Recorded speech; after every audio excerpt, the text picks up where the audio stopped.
In the unforgiving heat of a military base where honor meant everything and secrets could destroy careers, Staff Sergeant Maria Rodriguez stood at attention as 180 pairs of eyes watched her world crumble. What started as a routine uniform inspection would expose a hidden truth that would challenge everything the Army thought they knew about courage, sacrifice, and the scars we carry beneath our uniforms. Some battles leave marks that medals can never cover, and some stories demand to be told no matter the cost. The morning sun beat down mercilessly on Fort Carson as Staff Sergeant Maria Rodriguez adjusted her uniform one final time. She had been through hundreds of inspections before, but today felt different. There was an electricity in the air, a tension that made even the most seasoned soldiers check their appearance twice in the mirror. Maria had earned her stripes through 8 years of dedicated service. At 29, she was respected by her peers and feared by recruits who knew better than to slack off under her watch. Her record was spotless, her dedication unwavering, and her leadership skills had earned her commendations from the highest ranks. But beneath the perfectly pressed uniform and polished boots lay secrets that she had guarded more carefully than any classified information. The inspection was called by Colonel James Mitchell, a man whose reputation preceded him into every room. He was known for his strict adherence to military protocol and his zero-tolerance policy for anything that didn't meet his impossibly high standards. Word had spread through the barracks that this wasn't going to be an ordinary inspection. Something had triggered the colonel's attention, though nobody seemed to know exactly what. As Maria made her way to the parade ground, she noticed the unusual setup. Instead of the typical formation, all 180 soldiers from her battalion were arranged in a massive circle. This wasn't standard procedure for uniform inspection, and the deviation from protocol sent a chill down her spine. She had learned long ago that in the military, any break from routine usually meant trouble. The other soldiers were already buzzing with nervous energy. Private Johnson, a fresh-faced recruit who still jumped at his own shadow, kept adjusting his collar. Sergeant Williams, a veteran with 15 years under his belt, maintained his stoic expression, but Maria could see the concern in his eyes. Even the most confident soldiers seemed on edge, and Maria couldn't shake the feeling that somehow, this was all connected to her. Colonel Mitchell arrived precisely at 0800 hours, his presence immediately commanding absolute silence. He was a tall man with graying temples and eyes that seemed to see everything. Behind him walked Lieutenant Colonel Patricia Hayes, the base's second-in-command, and Master Sergeant Thompson, whose job it was to ensure that every military regulation was followed to the letter. Soldiers, Colonel Mitchell's voice carried across the parade ground without the need for amplification. Today we conduct a special inspection. Recent intelligence has suggested that military regulations regarding unauthorized body modifications may have been violated within this unit. Maria's blood turned to ice. She knew exactly what this meant, and her mind raced through the possible scenarios. How had they found out? Who had seen? She had been so careful for so many years, always ensuring that her uniform covered every inch of skin that might reveal her secret. The colonel continued his speech, explaining that any soldier found in violation of military body art policies would face immediate disciplinary action. As he spoke, Maria's thoughts drifted back to the day she had gotten the tattoo, remembering the pain, the tears, and the promise she had made to herself that no one would ever know. The inspection will be thorough, Colonel Mitchell announced, his eyes scanning the assembled soldiers. We will examine each uniform for proper fit, appearance, and compliance. Any soldier found with unauthorized markings will step forward immediately. Maria's heart pounded so loudly she was certain everyone could hear it.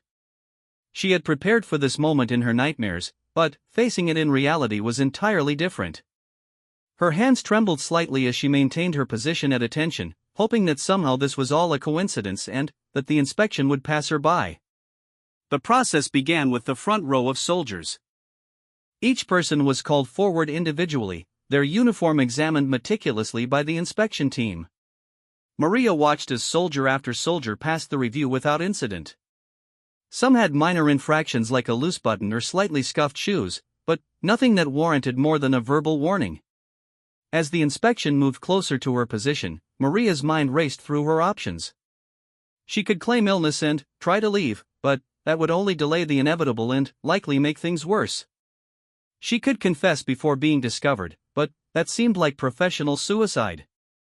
Or she could stand her ground and hope that somehow, miraculously, they wouldn't find what they were looking for. The soldier standing next to her, Corporal Davis, was called forward. Maria watched as he submitted to the thorough examination, his uniform scrutinized from every angle. When the inspectors moved to check his sleeves and collar areas more closely, Maria realized that this wasn't just about visible tattoos. They were looking for any sign of body art that might be hidden beneath the uniform. Next, Master Sergeant Thompson's voice cut through the air like a blade. It was Maria's turn. She stepped forward with the precision that had been drilled into her over 8 years of service.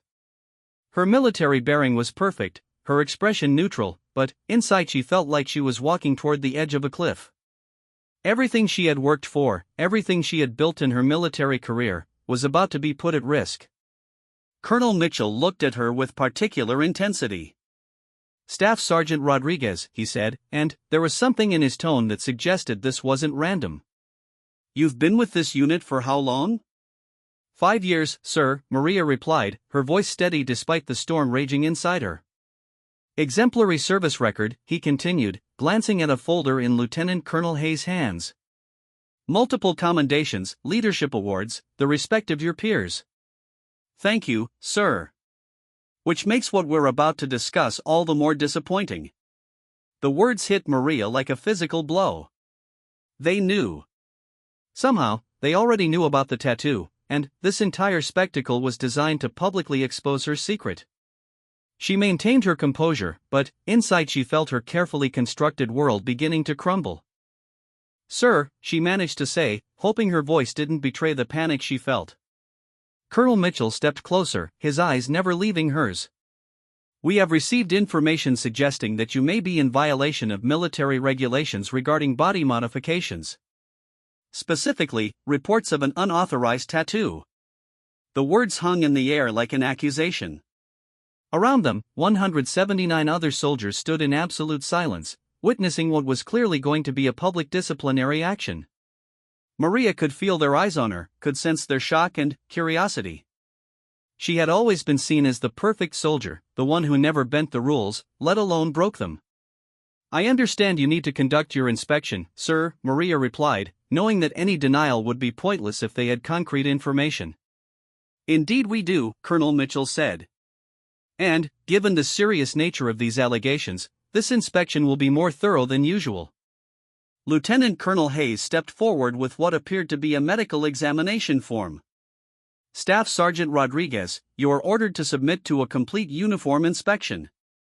This will include examination of all areas typically covered by your uniform to check for unauthorized body modifications." Maria's worst fear was becoming reality. Not only were they going to discover her tattoo, but they were going to do it in front of the entire battalion. The humiliation would be complete and public, witnessed by every soldier she had trained, commanded, and served alongside. "Do you understand the order, Staff Sergeant?" Colonel Mitchell asked. "Yes, sir," Maria replied, though her voice now carried a slight tremor. "Then, we'll begin." Master Sergeant Thompson approached with a measuring tape and inspection checklist.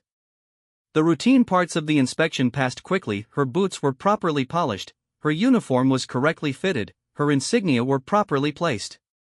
But Maria knew they were working their way toward the real purpose of this exercise. "Staff Sergeant," Lieutenant Colonel Hayes said, consulting her form, "we'll need you to remove your uniform jacket for the next phase of inspection." This was it. The moment Maria had dreaded for years was finally arriving. She began to unbutton her jacket with hands that she willed to remain steady. As the jacket came off, revealing her army green undershirt, she could sense the anticipation of the crowd around her. "The undershirt as well," Colonel Mitchell ordered. Maria's heart stopped. This was beyond any normal inspection protocol. They weren't just looking for the tattoo anymore, they were determined to expose it publicly. The humiliation was clearly intended to be complete. "Sir," Maria said, finding her voice, "I request that if this inspection needs to continue, it be conducted privately with female personnel present." Colonel Mitchell considered her request for a moment. "Request denied, Staff Sergeant." This inspection is being conducted in front of the unit because the alleged violation affects unit cohesion and discipline. All soldiers need to understand the consequences of breaking military regulations. Maria looked around at the sea of faces surrounding her. Some showed sympathy, others curiosity, but most just reflected the shock of seeing their respected staff sergeant being subjected to this public humiliation. She thought about Private Chen, whom she had mentored through his first deployment. She saw Sergeant Baker, who had confided in her about his family problems. These were her soldiers, her friends, her military family, and now they were all going to witness her deepest secret being exposed. Staff Sergeant Rodriguez, Colonel Mitchell's voice carried a note of impatience. This is a direct order. Maria knew she had no choice. In the military, disobeying a direct order was a court-martial offense. Whatever consequences awaited her for the tattoo, they would be nothing compared to what would happen if she refused to comply now. With hands that felt like they belonged to someone else, Maria reached for the hem of her undershirt. The fabric felt heavier than it should have as she prepared to lift it over her head. She closed her eyes for a moment, saying a silent prayer that somehow she could maintain her dignity through whatever was about to happen. As the undershirt came off, Maria stood before 180 soldiers in her military-issued sports bra, feeling more exposed and vulnerable than she ever had in her life. But the tattoo was still hidden, covered by the bra that she had specifically chosen years ago for its coverage. Colonel Mitchell approached, his expression unreadable. Staff Sergeant, based on our information, we believe the tattoo in question is located on your back, specifically over your left shoulder blade. Maria's breath caught in her throat. They didn't just know about the tattoo's existence, they knew exactly where it was located. Someone had given them very specific information, and she couldn't imagine who that might have been. Turn around, Lieutenant Colonel Hayes ordered. Maria slowly turned to face away from Colonel Mitchell and toward the crowd of soldiers. She could see the shock and sympathy in their faces as they realized what was happening. Some looked away out of respect, while others stared in fascination at this unprecedented breach of military protocol. The sports bra will need to be lowered, Colonel Mitchell said from behind her. This was the moment. There was no going back now, no way to hide what she had kept secret for so many years. Maria reached behind her and unhooked her sports bra, holding it in place with her hands while exposing her back to the inspection team. Lower it completely, came the order. With a deep breath that felt like her last as the soldier she had been, Maria let the sports bra fall away, exposing the tattoo that had defined so much of her life while remaining hidden for 8 long years. The silence that followed was deafening. The tattoo that was now visible to everyone present was unlike anything they had expected. Covering Maria's left shoulder blade was an intricate design that told a story of pain, survival, and unimaginable strength. The artwork depicted a phoenix rising from flames, but within the flames were detailed scenes that spoke of horror and resilience in equal measure. Colonel Mitchell stepped closer to examine the tattoo more carefully, his expression changing from stern authority to something approaching confusion. This wasn't the gang symbol or inappropriate image he had been expecting to find. The artwork was clearly professional, deeply meaningful, and told a story that none of them were prepared for. The phoenix itself was rendered in brilliant golds and reds, its wings spread wide as it emerged from flames that licked upward from the bottom of the design. But, within those flames, visible only upon close inspection, were smaller images that revealed the true meaning of the tattoo. There were children's faces, peaceful in sleep, surrounded by protecting hands. Below them, barely visible unless one looked carefully, were symbols that any military personnel would recognize: dog tags, combat boots, and the distinctive outline of a military transport vehicle. Lieutenant Colonel Hayes moved to get a better view, and Maria heard her sharp intake of breath. "Colonel," Hayes said quietly, "I think we need to hear the story behind this." But Colonel Mitchell was already studying the fine details of the tattoo with the intensity of someone who had spent decades learning to read between the lines. The more he examined it, the more his expression shifted from authority to something approaching respect, and then, to what looked like recognition. "Staff Sergeant Rodriguez," he said, his voice notably softer than it had been moments before, "this tattoo depicts a very specific event, doesn't it?" Maria had remained silent since exposing the tattoo, but now she realized that simply standing there wasn't going to resolve the situation. Whatever consequences she faced, the truth was already visible for everyone to see. "Yes, sir," she replied, her voice barely above a whisper. "And this event took place during your deployment to Afghanistan in 2019? The specificity of his question caught Maria off guard. How could he know the exact deployment? Unless someone had done far more research into her background than she had realized. "Yes, sir." Colonel Mitchell turned to address the assembled soldiers, though he kept his voice low enough that only those in the immediate vicinity could hear clearly. "What we're looking at here isn't a violation of military body art regulations in the traditional sense. This is a memorial tattoo, and, based on what I can see, it commemorates events that occurred during combat operations." Maria felt tears beginning to form in her eyes, but she fought them back. She had promised herself years ago that she would never cry about what had happened in Afghanistan, not in public, not where others could see her break down.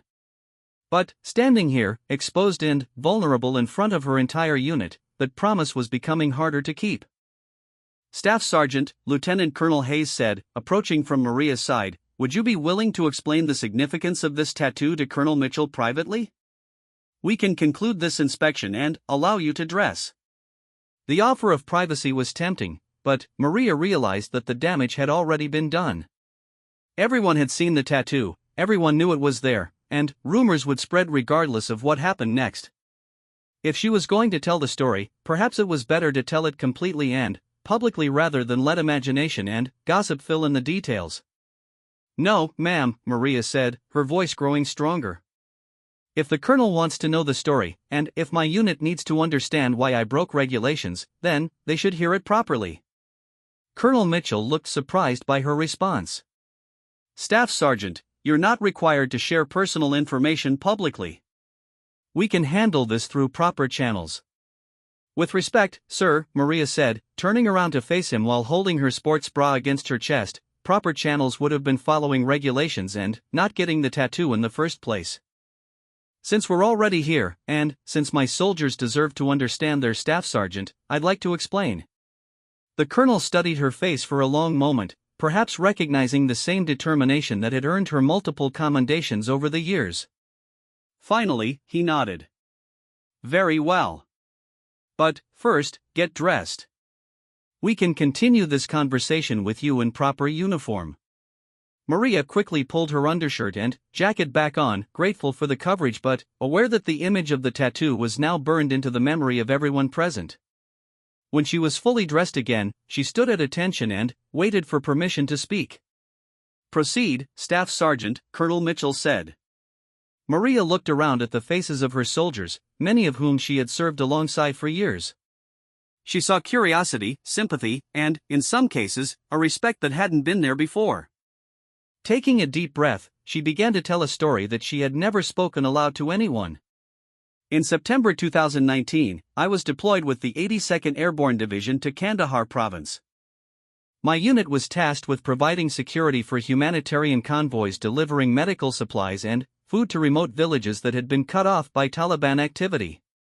The assembled soldiers listened with the kind of attention usually reserved for combat briefings. Even those who had heard stories about Maria's deployment had never heard the details she was about to share.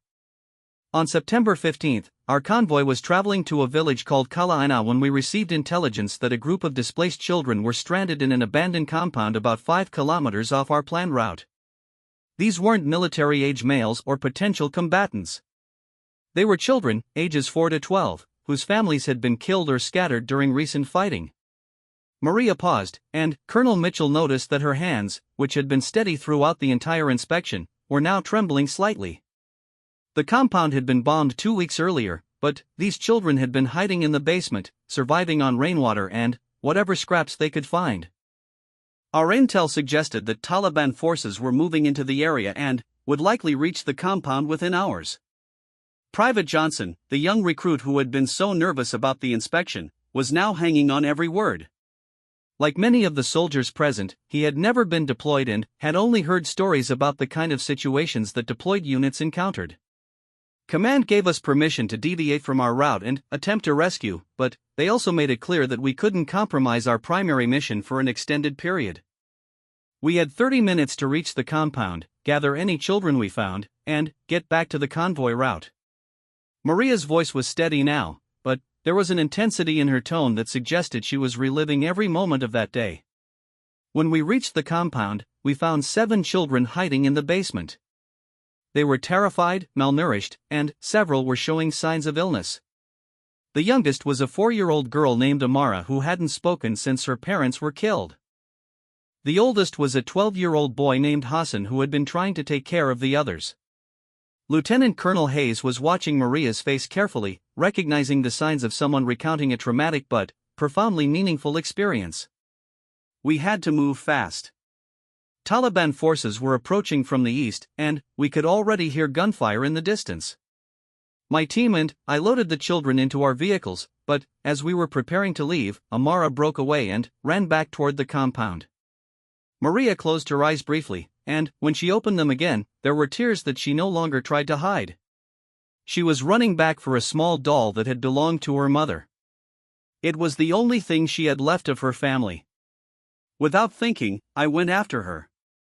The parade ground was so quiet that the sound of wind moving through the nearby trees seemed loud by comparison.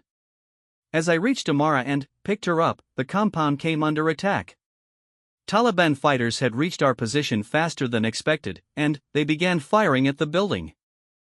My team was forced to take defensive positions, and, for almost 20 minutes, we were pinned down under heavy fire.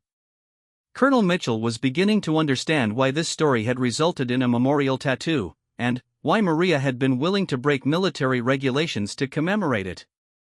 During that firefight, I used my body to shield Amara from debris and gunfire. We were trapped in what had once been the compound's main room, surrounded by the rubble from the earlier bombing. Amara was terrified and crying, calling for her mother in Pashto. Maria's voice broke slightly, but she continued. I held her against my chest and told her that everything would be okay, that her mother had sent angels to protect her. I don't know if she understood my English, but I kept talking to her, singing songs that my own mother had sung to me when I was afraid. Several of the soldiers listening were visibly moved by the story, and even Master Sergeant Thompson, known for his stern demeanor, was watching with obvious respect. When the firefight finally ended and my team was able to reach us, they found Amara asleep in my arms. She had stopped crying and had somehow found peace in the middle of that chaos. The medic who examined her said that my body had shielded her from several pieces of shrapnel that would have been fatal. Maria looked directly at Colonel Mitchell as she continued. All 7 children were successfully evacuated and reunited with surviving family members or placed with aid organizations. But Amara stayed with me for 3 days while they located her aunt in Kabul. During those 3 days, she never spoke, but she wouldn't let go of my hand. The emotional weight of the story was evident in Maria's voice and in the faces of everyone listening. On the day she left, Amara finally spoke. She looked at me and said, in perfect English, "Angel lady, thank you for keeping me safe like Mama promised." Then, she gave me her doll and said I should keep it so I would never forget that angels are real. Maria reached into her jacket pocket and pulled out a small, worn cloth doll. Even after all these years, she still carried it with her. I got the tattoo 6 months later, after I returned from deployment. The phoenix represents Amara and the other children rising from the ashes of everything they had lost. The flames represent the danger they survived, and if you look closely at the flames, you can see the faces of all 7 children and symbols representing the courage it took to save them. Colonel Mitchell stepped closer to Maria, his expression completely different from what it had been at the beginning of the inspection. "Staff Sergeant Rodriguez," he said quietly, "you understand that military regulations regarding tattoos exist for important reasons related to unit cohesion and professional appearance." "Yes, sir." "And you also understand that getting this tattoo was a deliberate violation of those regulations." "Yes, sir." "What you may not understand is why this inspection was called today." Colonel Mitchell's words hung in the air, creating a new tension among the assembled soldiers. Maria felt her stomach drop as she realized that there was more to this situation than she had understood. The colonel's tone suggested that this hadn't been a random inspection triggered by someone reporting her tattoo. "Sir?" Maria asked, unsure if she wanted to hear the answer. 3 weeks ago, I received a letter," Colonel Mitchell continued, pulling a folded piece of paper from his uniform pocket. This letter came through official military channels, marked for my personal attention as commanding officer of this base. He unfolded the letter carefully, and Maria could see that it was written in careful, childlike handwriting on official letterhead from a humanitarian organization in Afghanistan. The letter was written by a 16-year-old girl named Amara Naziri. Perhaps you remember her. Maria's knees nearly buckled. The 4-year-old girl she had carried out of that bombed compound was now 16, old enough to write letters and track down the soldier who had saved her life. The implications of this revelation washed over Maria like a wave. She wrote to me because she's been trying to find you for 3 years, Colonel Mitchell continued. She wanted to thank the angel soldier who had saved her and the other children, and she had enough details about the rescue that military records were able to identify you and your unit. Maria felt tears starting again, but this time they weren't tears of fear or shame. The little girl who had given her a doll and called her an angel had grown up and remembered their encounter enough to seek her out across continents and through military bureaucracy. What did she say in the letter, sir? Maria asked, her voice barely controlled. Colonel Mitchell looked at the letter again, then at Maria, then made a decision that would surprise everyone present. Staff Sergeant, why don't you read it yourself? He handed her the letter, and Maria's hands shook as she took it. The assembled soldiers watched in absolute silence as she opened the folded paper and began to read aloud. Dear Colonel Mitchell, Maria began, her voice growing stronger as she read. My name is Amara Naziri, and I am writing to you from Kabul, Afghanistan, where I now live with my aunt and attend university. I am looking for a soldier who saved my life when I was 4 years old. Maria paused, overwhelmed by the reality that the little girl she had rescued was now in university, had learned English well enough to write formal letters, and had somehow managed to track down her unit through official channels. 7 years ago, my parents were killed during fighting in our village. I was hiding with 6 other children in the basement of a destroyed building when American soldiers found us. One soldier, a woman with kind eyes, came back to get me when I ran to retrieve my mother's doll. Maria's voice caught as she remembered that moment, the split-second decision to go back for a frightened child who was running toward danger to save the only thing she had left of her family. During the attack that followed, this soldier protected me with her own body. She held me and sang to me and told me that my mother had sent angels to keep me safe. When I was scared and crying, she made me feel safe for the first time since my parents died. Several of the listening soldiers were visibly moved by the letter, and Maria noticed that even Master Sergeant Thompson was blinking more frequently than usual. I stayed with this soldier for 3 days before my aunt could be found. During that time, she taught me English words and helped me eat when I didn't want to. On the day I left, I gave her my mother's doll because I wanted her to have something to remember me by, just like I would never forget her. Maria had to stop reading for a moment to compose herself. The memory of that little girl handing over her most precious possession was still one of the most powerful moments of her military career. I have been looking for this soldier for 3 years because I wanted her to know what happened to the children she saved. All 7 of us survived. My friend Hassan is now studying engineering. The twin girls, Zara and Fatima, are living with their grandmother and doing well in school. The baby, Ahmad, is now 8 years old and wants to be a soldier like the one who saved him. Colonel Mitchell watched Maria's face as she read, seeing the profound impact that this letter was having on her. I also wanted this soldier to know that I kept my promise to be brave. I am now studying international relations at Kabul University, and I want to work for organizations that help children in war zones. Every day, I try to honor the courage that she showed me. Maria looked up from the letter, tears now flowing freely down her cheeks. The little girl she had saved had not only survived but had thrived, and was now dedicating her life to helping other children in similar situations. But, most importantly, Maria continued reading, I wanted to ask you to help me find this soldier because I heard from another refugee family that she has a tattoo on her back that shows a phoenix and the faces of children.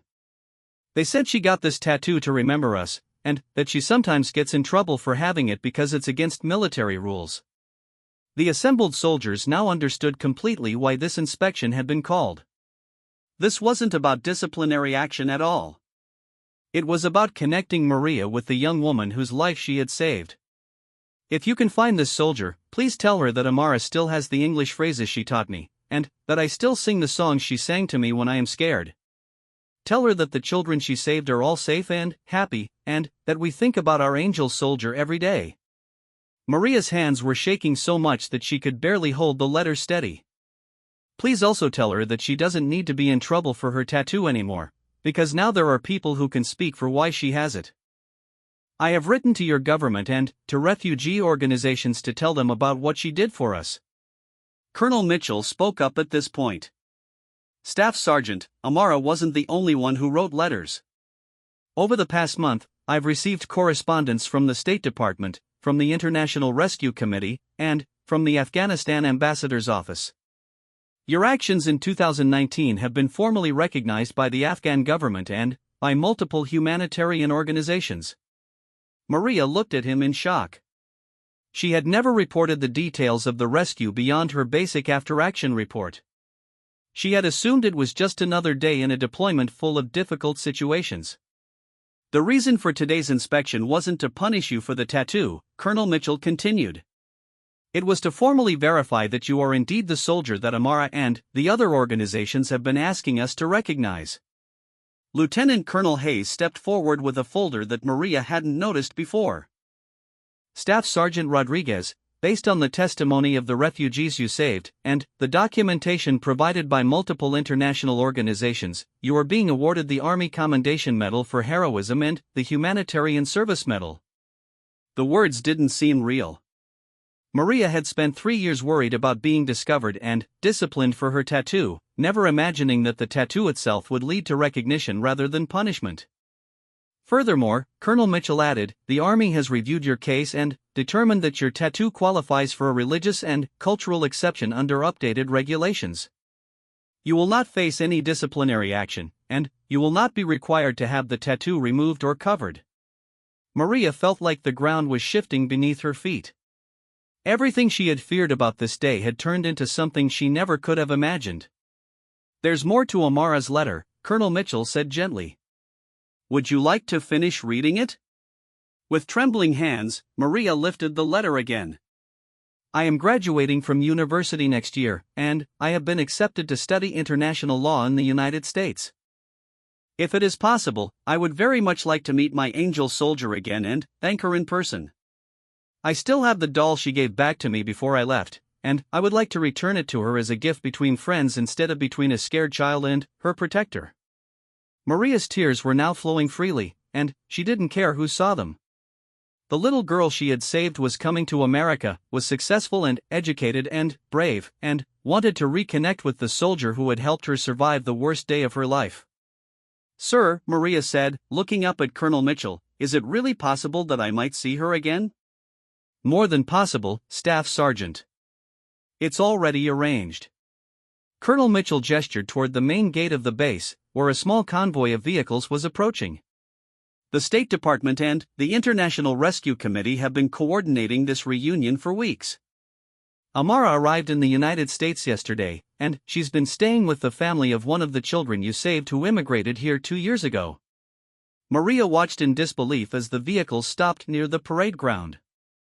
From the lead vehicle, a young woman emerged who was unmistakably the grown-up version of the 4-year-old girl Maria remembered. She was taller now, wearing a conservative dress and headscarf, but her eyes were exactly the same. Amara looked around at the assembled soldiers, clearly searching for a familiar face. When her eyes met Maria's, there was a moment of recognition that seemed to stop time. "Angel Lady," Amara called out, her English now fluent and confident, though still carrying the accent that made Maria remember their first conversations. Without thinking about military protocol or the fact that she was in the middle of an inspection, Maria ran toward the young woman who had changed her life in ways she was still discovering. The reunion that followed was watched by 180 soldiers, most of whom were crying openly at the sight of their tough, uncompromising staff sergeant embracing the young woman she had saved 7 years earlier. "I told you I would never forget," Amara whispered in Maria's ear as they hugged. "And I told you that angels are real."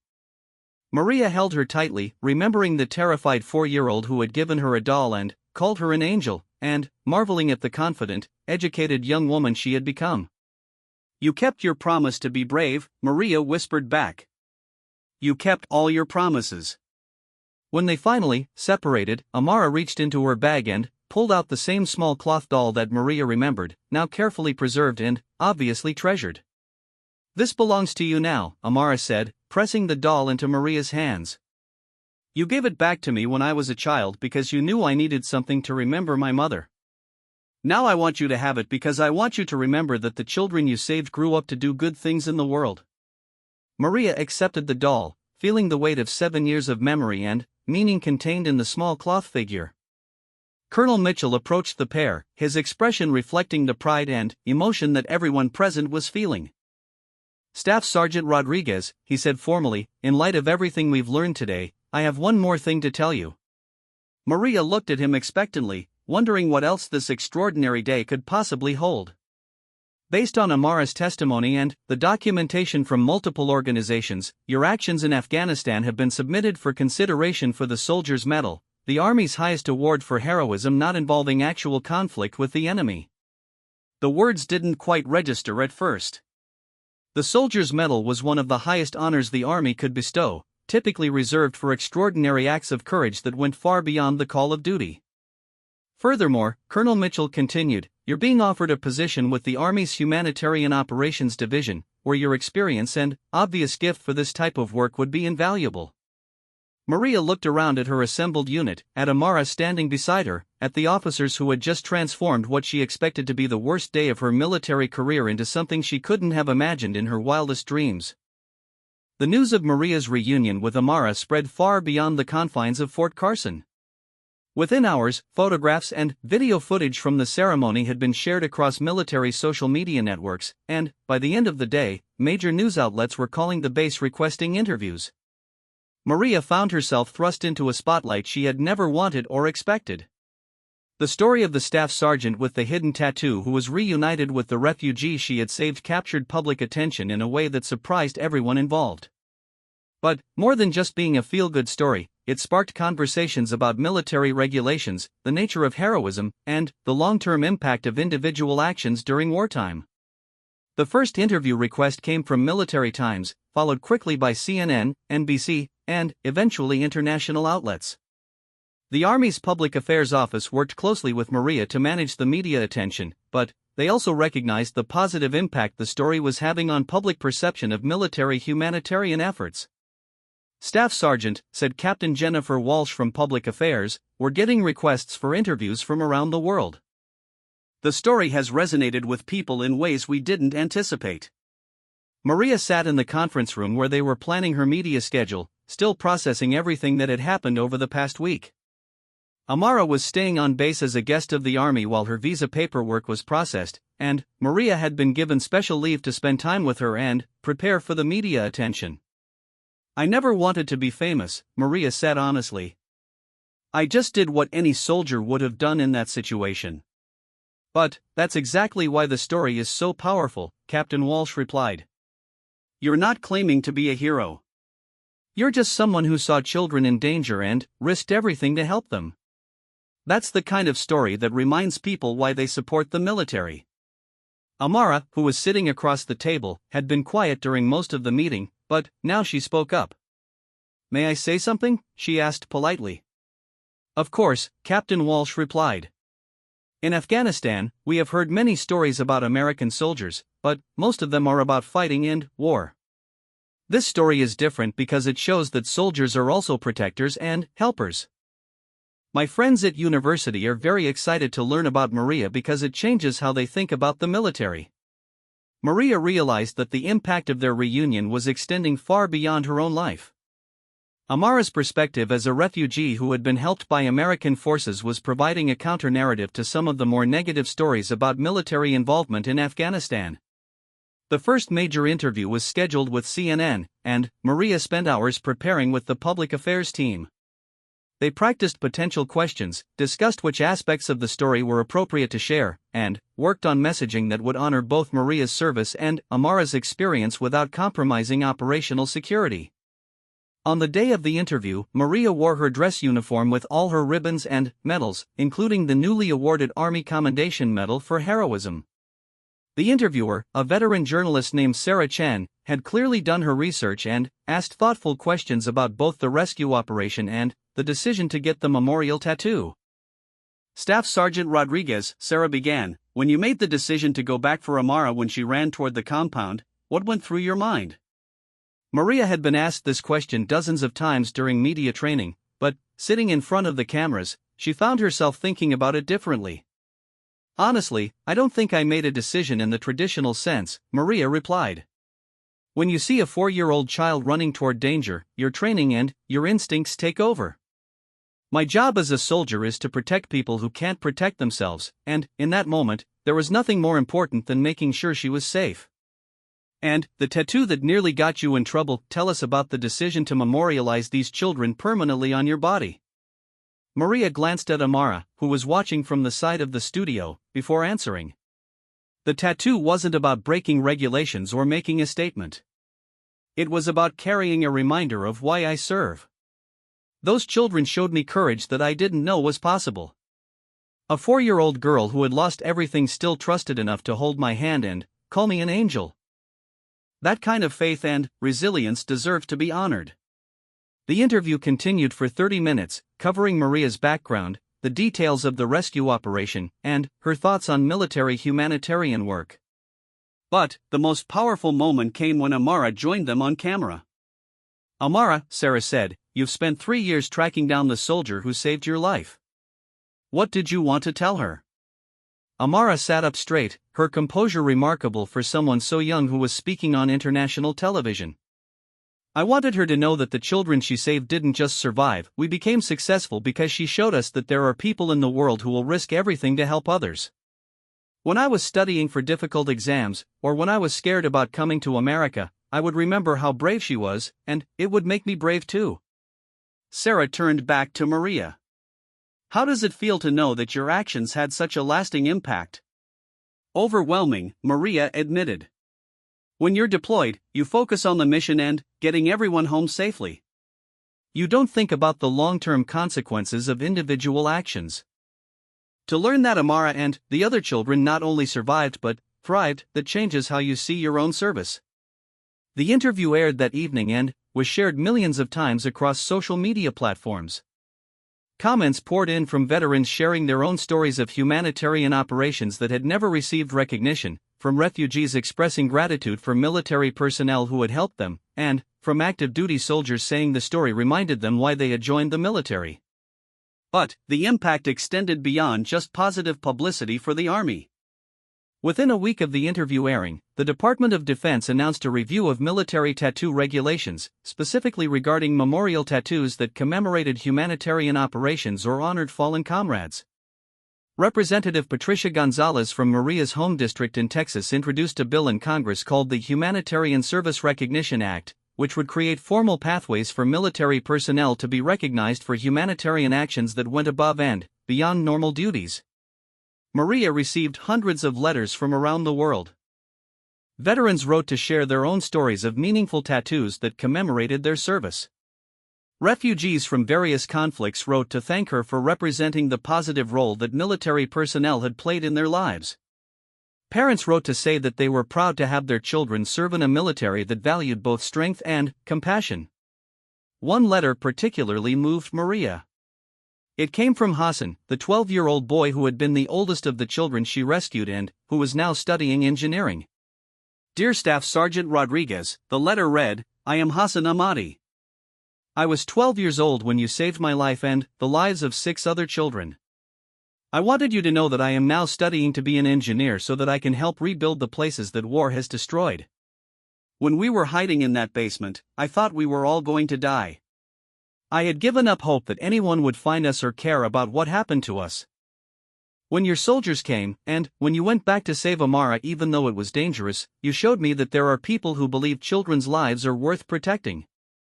I have been following your story in the news, and I wanted you to know that your tattoo should make you proud, not ashamed. You wear our faces and our story on your body because you understand that some things are more important than rules.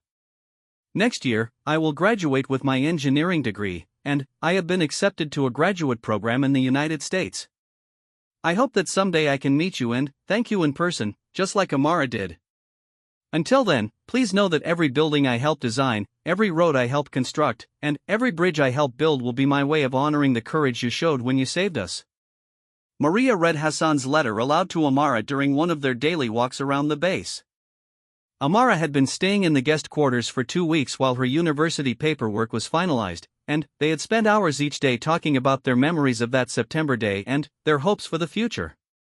"Hassan was always the smartest," Amara said with a smile. "Even when we were scared and hungry, he was planning how to take care of everyone else. I'm not surprised he wants to build things, he was always trying to fix whatever was broken." "What about the other children?" Maria asked. "Do you keep in touch with all of them?" "Yes, we all stay connected through social media and letters. The twins, Zara and Fatima, are both in high school now and want to be doctors. Ahmad, the little one who was only a year old when you saved us, doesn't remember what happened, but his grandmother tells him the story all the time. He calls you the angel soldier just like I did. And what about you? What do you want to do after you finish your studies here?" Amara was quiet for a moment, looking across the training fields where soldiers were conducting exercises.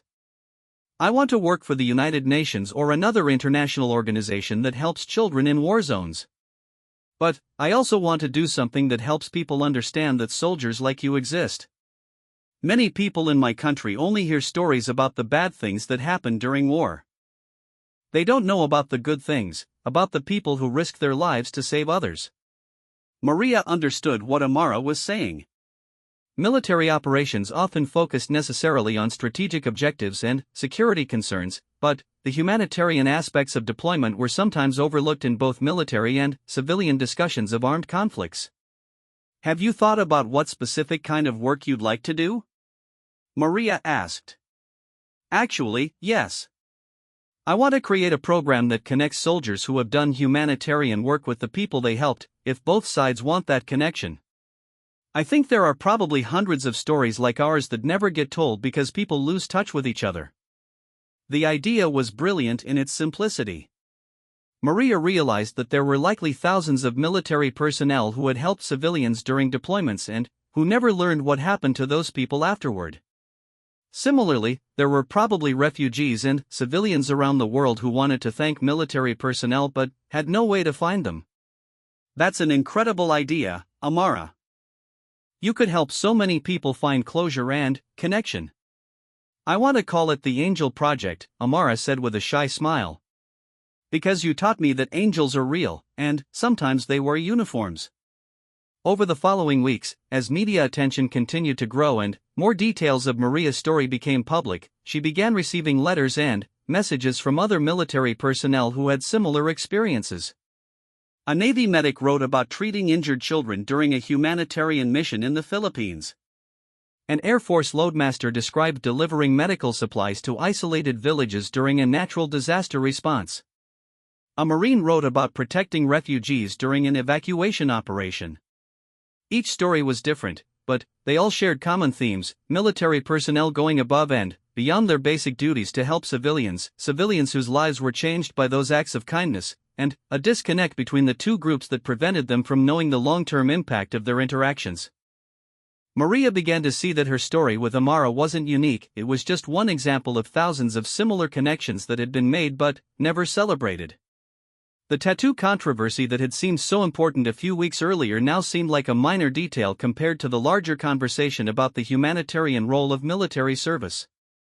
Colonel Mitchell called Maria into his office on a Friday afternoon, 3 weeks after the original inspection. "Staff Sergeant Rodriguez," he began, "I wanted to discuss your future with the Army.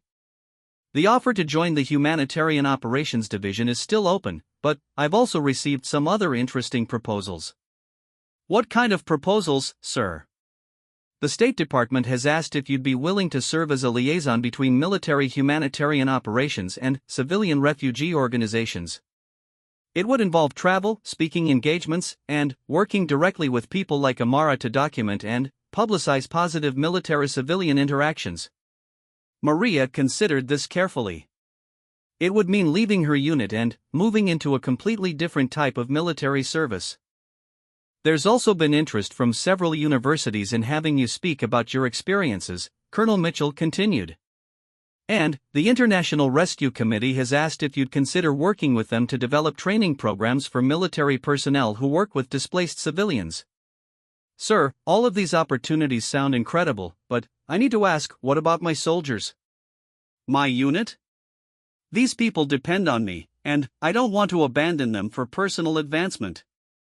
Colonel Mitchell smiled. Staff Sergeant, that's exactly the answer I expected from you, and it's why you'd be perfect for any of these roles. But I have a solution that might address your concerns. He pulled out a folder that contained what appeared to be official orders. How would you feel about becoming the Army's first embedded humanitarian operations specialist? You'd stay with your current unit for primary duties, but you'd also be tasked with developing and implementing humanitarian training programs across multiple units. It would mean additional responsibilities, but it would also mean staying with your soldiers while expanding the impact of what you do. Maria realized that this would allow her to continue serving with the people she had trained and commanded while also using her experience to help other military personnel prepare for humanitarian situations they might encounter during deployment. I'd be honored, sir. Good.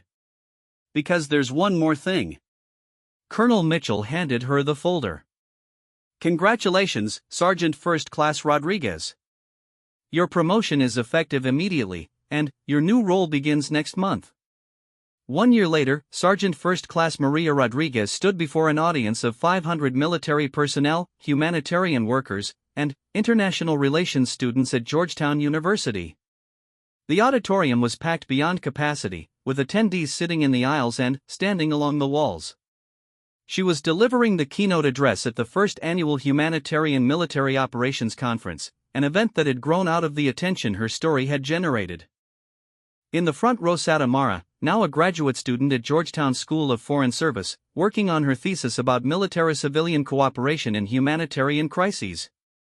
Next to her sat Hassan, who had arrived in the United States 3 months earlier to begin his graduate studies in civil engineering at MIT. In the row behind them were Zara and Fatima, the twins who had been evacuated with them 7 years earlier and who were now high school seniors planning to attend college in the United States.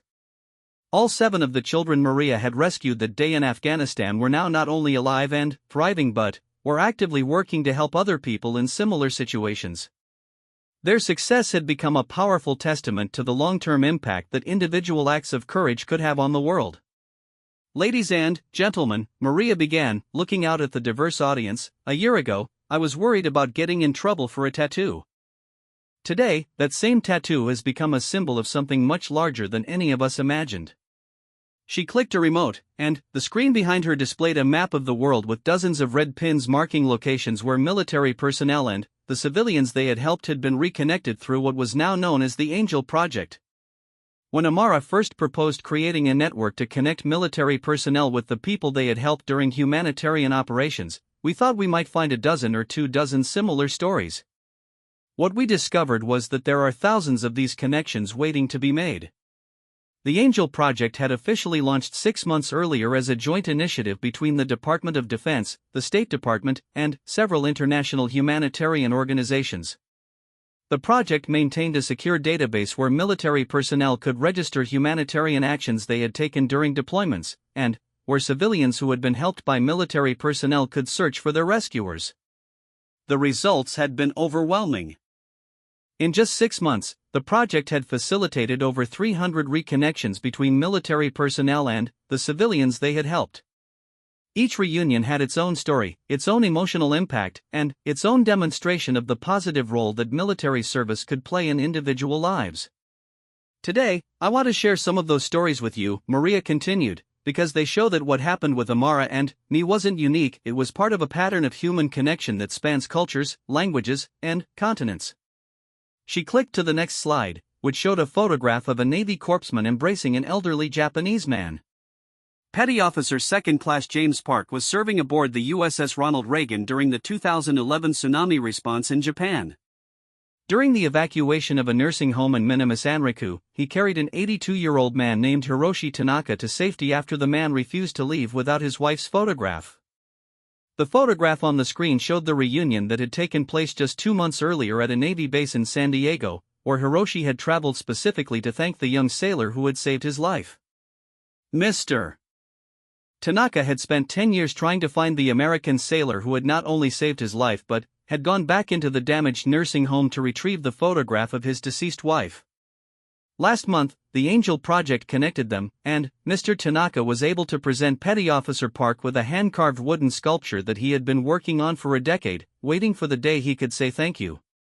Maria clicked to another slide showing a group photograph of soldiers with a family of 6. Staff Sergeant Lisa Chen was deployed to the Philippines during Typhoon Haiyan relief operations in 2013. Her team was conducting search and rescue operations when they found the Reyes family trapped in the debris of their home. The parents were injured, and their 4 children, ages 2 to 8, had been without food or water for 3 days. The audience listened intently as Maria described how Staff Sergeant Chen had not only coordinated the family's rescue but had stayed with them during their medical treatment, helping to translate between the children and American medical personnel. Last month, the entire Reyes family traveled from the Philippines to Fort Bragg to attend Staff Sergeant Chen's promotion ceremony to Sergeant First Class. The youngest child, who was 2 at the time of the rescue, drew a picture of Sergeant Chen as a superhero and presented it to her during the ceremony. Story after story followed, each one demonstrating the profound impact that individual military personnel could have on civilian lives, and the equally profound impact that those connections could have on the service members involved. Maria described a Marine who had delivered a baby during an evacuation in Haiti and was reunited with the mother and child, now 10 years old, at a ceremony in North Carolina. She told the story of an Air Force pilot who had airdropped medical supplies to an isolated Afghan village and was later contacted by a doctor from that village who had used the supplies to save dozens of lives and who was now practicing medicine in California. Each of these stories demonstrates something that we sometimes forget in our discussions of military operations, Maria said. Behind every strategic objective, every mission plan, and every operational order are individual human beings making split-second decisions about how to help other individual human beings. She clicked to a slide that showed statistics from the Angel Project's first 6 months. The Angel Project has documented humanitarian actions by military personnel from all 5 branches of service, spanning 3 decades of operations. We've connected people from 47 different countries with American service members who helped them. And, in 89% of cases, both the service member and the civilian report that the reconnection has had a positive impact on their understanding of their experience. Maria paused and looked directly at Amara, who gave her an encouraging smile. But, the Angel Project isn't just about feel-good reunions. It's about changing how we think about military service, about humanitarian operations, and about the long-term consequences of the decisions we make during deployment. She clicked to the next slide, which showed a policy document from the Department of Defense. Based on data collected through the Angel Project, the Department of Defense has updated its training protocols for overseas deployments. Military personnel now receive enhanced training on civilian interaction, cultural sensitivity, and the documentation of humanitarian actions. This training is based on real examples from Angel Project reconnections, making it more relevant and impactful. The policy changes went beyond just training. The military had also updated its awards system to better recognize humanitarian actions, created formal pathways for service members to maintain contact with civilians they had helped, and established partnerships with international organizations to improve coordination during humanitarian crises. More importantly, Maria continued, we've learned that these connections work both ways. The civilians who have reconnected with military personnel through the Angel Project are now serving as cultural advisors, language trainers, and subject matter experts for military units deploying to their regions. This had been one of the most unexpected benefits of the project. Refugees and former civilians who had been helped by military personnel were uniquely qualified to help prepare new deployments for the cultural and humanitarian challenges they would face. Amara, for example, was now working part-time with the Army's pre-deployment training program, helping soldiers understand Afghan culture and the perspective of displaced civilians. Hassan was advising engineering units on infrastructure priorities in post-conflict reconstruction. The twins were working with medical units to understand healthcare needs in refugee populations. The Angel Project has taught us that humanitarian military operations aren't just about immediate tactical success, Maria said. They're about building relationships that can improve our effectiveness for decades to come. She clicked to a final slide that showed the Angel Project logo, a phoenix with outstretched wings, clearly inspired by Maria's tattoo, surrounding a globe with connecting lines between different continents. Today, I'm proud to announce that the Angel Project is expanding internationally. We've received commitments from military organizations in 12 countries to participate in the database and reconnection program. By next year, we expect to be facilitating connections between military personnel and civilians from around the world. The audience erupted in applause, but Maria wasn't finished. I also want to announce something personal. Next month, Amara Naziri and I will be traveling to Afghanistan as part of a State Department cultural exchange program.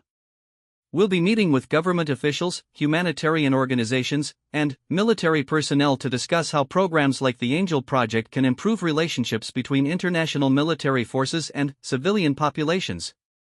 The trip had been in planning for months and represented a significant step in both Maria's career and Amara's work toward becoming a diplomat. They would be returning together to the region where their lives had first intersected, but now as partners working toward a shared goal of improving military-civilian cooperation. This trip will mark the completion of a circle that began 8 years ago in a bombed-out compound in Kandahar province. A frightened 4-year-old girl called me an angel, and I told her that angels are real. Today, that girl is a graduate student, a cultural advisor, and a voice for positive change in international relations. She taught me that sometimes the most important mission isn't the one in your orders, it's the one that presents itself in the moment when someone needs help. Maria looked around the auditorium, taking in the faces of active duty military personnel, veterans, humanitarian workers, diplomats, and students. The tattoo that almost ended my career has become a symbol of something I could never have imagined. It represents not just the children I helped save, but the thousands of connections between military personnel and civilians that remind us why we serve. It represents the idea that some things are more important than regulations, that some bonds transcend military and civilian distinctions, and that individual acts of courage can change the world in ways we never anticipate. She clicked off the presentation and stepped closer to the audience. But, most importantly, it represents the truth that Amara taught me that day in Afghanistan: angels are real, and sometimes they wear uniforms.